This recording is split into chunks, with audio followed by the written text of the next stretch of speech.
হাদিসের মধ্যে বলা হয়েছে লিসাইমি ফারহাতান ওয়া ফারহাতুন ইনদা লিকাই রাব্বিহি। রোজাদারের জন্য দুইটা অভিজ্ঞতা তোমরা সংক্ষিপ্ত বলে দিলাম। আল্লাহ রাব্বুল আলামিন নবীর মধ্যে জানিয়েছেন, হে নবী আপনি বলে দিন লিসাইমি ফারহাতান, রোজাদার যারা যারা রোজা রেখেছে সাহাবামার তাদের জন্য দুইটা আনন্দ আছে, দুইটা ভর্তি আছে, দুইটা উপহার আছে। এই দুইটা আনন্দ, এই দুইটা আনন্দ হলো, একটা হলো প্রতিদিন ইফতারের সময় যখন বান্দা ইফতার করে ইফতারের সামনে নিয়ে বসে তখন তার মধ্যে একটা আনন্দ সৃষ্টি হয়। আনন্দ সৃষ্টি হয় সেই তো আল্লাহর হুকুম হয়ে যাবে, এই তো আমি ইফতার করে ফেলবো, এমন আনন্দ সৃষ্টি হয়। এই সময় বড় কষ্টের মধ্যে থাকে। কষ্ট কি বলা হয় যে বিজ্ঞানের বক্তৃতা বলা হয় আসরের পর থেকে নিয়ে সন্ধ্যা পর্যন্ত পূর্ব মুহূর্ত পর্যন্ত মানুষের মুখের মধ্যে টক্সিন জাতীয় ধরনের জিনিস পয়দা হয়, দুর্গন্ধ পয়দা হয়। দুর্গন্ধের কারণে মানুষ অন্যের সাথে কথা বললে মানুষ কষ্ট পায় অথবা মানুষের সাথে আরাম লাগে। কিন্তু আল্লাহ রাব্বুল আলামিন বলেন আমি বলছি ওই যে মুখের মধ্যে টক্সিন জাতীয় ধরনের গ্যাস পয়দা হয়, পেটের মধ্যে গোলা গোলা বা মুখের মধ্যে গোলা গোলা, গোলার মধ্যে কথা কথা, গোলাটা বসে যায়, মুখটা নাম টানটা করে মুখের মধ্যে একটা দুর্গন্ধ করে। এই গ্যাসটা আল্লাহ রাব্বুল আলামিনের কাছে এত খুশবু, এত ভালো পছন্দের মিষ্টি আম্বরে হয়ে যায়। আমি আল্লাহ তাআলা এর বদৌলতে তার জন্য সুগ্রানওয়ালা ফুলের বাগানওয়ালা জান্নাত তৈরি করে দেয়। এই সময়টা ইফতারের পূর্ব মুহূর্ত, আর ওই সময়টা অর্থাৎ ইফতারের সময়টা যখন ইফতার শুরু করে রোজাদারের জন্য ওই সময়টা হলো আনন্দের একটা বিশেষ মুহূর্ত। রোজাদারের জন্য দুইটা আনন্দের, একটা আনন্দ হলো প্রতিদিন ইফতারের সময়, আরেকটা আনন্দ হলো ফিতরের সময়। ইফতার ফিতর একই কথা, নামটার মধ্যে একটু ডিফারেন্স। ইফতার একটা খুশি, প্রতিদিন রোজা রাখার পরে আবার ফিতর মানে ফিতর মানে এই ফিতর আরেকটা খুশি।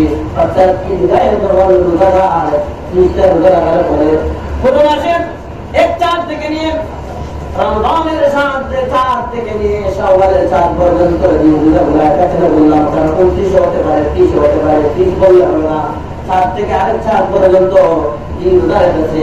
ওই রমজানের পুরোপুরি রোজাটা রাখার পরে যখন ঈদগাহে যায়, আর যখন রোজাদার ঈদগাহে গিয়ে বসে তখন দেখবেন আপনারা যারা এই পুরোপুরি রোজা রাখেন নিজের নিজের দিকে একটু প্রশ্ন করেন কেমন লাগে।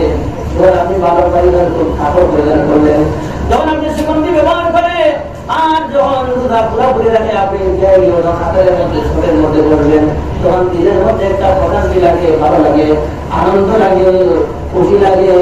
এই খুশিটা সম্পর্কে আল্লাহ তাআলা বলেন বলেন এই রোজাদারের জন্য দুইটা খুশির মধ্যে আরেকটা খুশি হলো রোজাদারের জন্য ঈদগাহে গিয়ে যখন নামাজ পড়ে, এটা হলো বিশেষ আনন্দের একটা মুহূর্ত। তবে এটা কি আনন্দের মুহূর্ত? একটা মুহূর্ত ইফতারের সময়, আর একটা মুহূর্ত হলো ঈদগাহে যাওয়ার সময়। তবে এই আনন্দটা হলো রোজাদারের জন্য, যে রোজাদারের জন্য আনন্দ নয়। যে রোজা রাখে নাই সেও কিন্তু আপনার থেকে হয়তো আরো ভালো দামি কাপড় পরিধান করবে, সব সুন্দর করে আদায় করবে, সুগন্ধি ব্যবহার করবে, ভালো কাপড় পরিধান করবে, ভালো করে মুকাবালা করবে, সবার সাথে সাক্ষাৎ করবে, ইমাম সাহেবকে বুকে জড়িয়ে মহব্বতে উৎফুল্ল করবেন। বোঝা যাচ্ছে সেই সবচেয়ে বড় আনন্দার, সবার সাথে ভালো সম্পর্ক করবে। দেখা যাচ্ছে সব সুন্দরগুলো আদায় করবে, কিন্তু ভিতরে ভিতরে যেন চুরপুরি পুলিশ খেলে, ভিতরে ভিতরে দেশে নিজের দিকে শান্তি হয় না। হায় রায় হায় রায়, সবাই তো ফুর্তি করে, আমিও ফুর্তি করতেছি, কিন্তু আমার অন্তরে কেন শান্তি লাগে না? কারণ আমি 2টা 4টা 5টা আমি রোজা ভেঙে ফেলেছি। এই রোজা তো কিন্তু রোজাদারের জন্য, কিন্তু আমার জন্য নয়। ঈদটা আসলে রোজাদারের জন্য, ঈদ আমার জন্য নয়। আমার জন্য ঈদ হলো কাপড় দিয়ে, আমার জন্য ঈদ হলো সুগন্ধি দিয়ে, খাবার দিয়ে। কিন্তু প্রকৃতপক্ষে ঈদ এবং পরকালের ঈদ রোজাদারের জন্য। ঠিক কিনা বলুন? আল্লাহ রাসূল হাদিসের মধ্যে বলেন রোজাদারের জন্য 2টা খুশির, একটা খুশি হলো ঈদগাহে গিয়ে যখন নামাজ পড়ে তখন দিলের মধ্যে একটা শান্তি লাগে। এই জন্য আমরা যারা রোজা রেখেছি আলহামদুলিল্লাহ, আর মাত্র 2টা রোজা বা 3টা আছে এগুলো রাখবো। আর যারা একটা 2টা ছুটে গেছে জানি না তার দিনের মধ্যে কি খবর, তো আমি জানি না সে কথা রাখুন। যদি আপনার বান্দা ছুটি দেওয়া হয় কোনো কারণ বসত, তাহলে এগুলো আপনারা খোঁজা আদায় করবো, একটা রোজার বদলা 6টা রাখবা। অথবা কাফারা দিবা, রোজার কাফারা এটা কিন্তু শাস্তি। অথবা কাফারা দিবা, কাফারা পরিমাণ দেওয়া যাওয়া লাগছে, কত টাকা দিলে কাফারা হয়? একটা রোজার কাফারা কাফারা বলা হয়েছে যে 10 জন মিসকিন দিয়ে আনিয়া আপনি ফেক করিয়া 60 জন মিসকিন দিয়ে 60টা রোজার বদলা 60 জন মিসকিন দিয়ে ফেক করে হয় ভাই করতে পারতো, তাহলে কিন্তু দিব আপনার 60টা রোজা রাখা কাফারা হয়ে যাব। অর্থাৎ একটা রোজা রোজা একটা এক রোজা করা 60 জন আনে হওয়াইবা ফেক করিয়া, তারা একটা রোজা কাফারা হইব। অথবা এর মূল্য আপনার বেশি করবা, 60 জনে হওয়াইলেও দিয়ে 100 করি হবে, তাহলে 600 টাকা আপনি একটা রোজার মূল্য দিবা।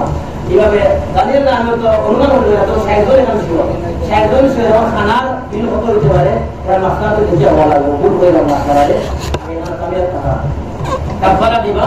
আমি তওবা করবা, তওবার মাধ্যমে আসলে মাফ করে দেওয়া হয়, তবে কাফারা দেওয়াটা ভালো। আপনারা এগুলো আদায় করবা এবং তওবা করবা, আগামীতে যেন রোজা না আসলে সারাগুলো রোজা রাখে দেওয়া কি শান্তি লাগবে। ওই হাদিসটা হয়ে যাবে, হাদিস তো নিজে না, বুখারী শরীফের হাদিস, সহিহ হাদিস, আমরা রাসূল ফরমাইলেন এরা জন্য এই খুশিটা আল্লাহ তাআলা আমরা এই খুশি আমরা অনুভব করার, এই খুশিটা আমরা খুশির মধ্যে অংশগ্রহণ করার একটা হাসিল করা আমাদেরকে তৌফিক দান করুন। অপরাধ করুন, আমাদের হায়াত নিয়ে করবার তৌফিক দান করুন। আর কোয়া না রাখে কোন সময় আইলে খাইলে হাই যাব কোনো দিন মারা যেত তুমি ইচ্ছা হলে এটা বাদ দিনা গোলা মানুষ ইনশাআল্লাহ জান্নাত নসিব হোক। ইসলাম আল্লাহ